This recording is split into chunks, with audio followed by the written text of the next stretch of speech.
Hello guys, welcome to చిక్ముక్ ట్రయా channel. Bhimavaram వచ్చాక అమ్మవారి గుడికి వెళ్ళకుండా ఉంటామా? సోడా తాగేసి ఇంకా అమ్మవారి గుడికి స్టార్ట్ అయిపోయాం. నేను అమ్మ గుడికి వచ్చాము. మేము ఏమన్నా కొనాలి అంటే ఫస్ట్ అమ్మవారిని దర్శించుకున్న తర్వాత ఏదైనా కొనేవాళ్ళము.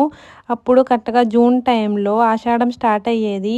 బుక్స్ కోసమని వచ్చి ఇక్కడ అమ్మవారిని దర్శించుకుని ఆ తర్వాత నేను అన్న బుక్స్ కొనుక్కునే వాళ్ళము. ఇంకా అమ్మవారిని కాయగూరలతో అలంకరించారు. శాకంబరి దేవి అలంకరణ. ఇంకా మా భీమవరం అమ్మవారి గురించి చెప్పాలంటే 365 డేస్ అమ్మవారి ఒంటి మీద నగలు ఉంటానే ఉంటాయి. అది ఏ అమ్మవారికి ఉండవు. అండ్ ఇక్కడ ధాన్యము పూజ చేసి ఇస్తారు. అవి ఇంటిలో పెట్టుకోవాలి బీరువాలో. అండ్ పొలాలు ఉన్న వాళ్ళు పొలాల్లో జల్లుకోవాలి. పసుపు కొమ్ము కూడా ఇస్తారు, అది ఆడపిల్లలకి. అండ్ ఇక్కడ పులిహోర తిని చాలా రోజులు అయ్యింది. ఎంత ముద్దగా ఉందో చూడండి. చింతపండుతో చేస్తారు పులిహోర, అందుకే అంత టేస్ట్ ఉంటుంది. అండ్ ఇంకా భీమవరం వచ్చిన తర్వాత బజ్జీ మిర్చి తినకుండా ఉండలేం కదా, ఇంకా బజ్జీ మిర్చి తిన్నాను. అండ్ భీమవరంలో బజ్జీ మిర్చి ఎందుకు ఇంత ఫేమస్ అంటే ఇక్కడ ఫ్రెష్ టమాటో సాస్ వేస్తారు, అందుకని. Bye guys.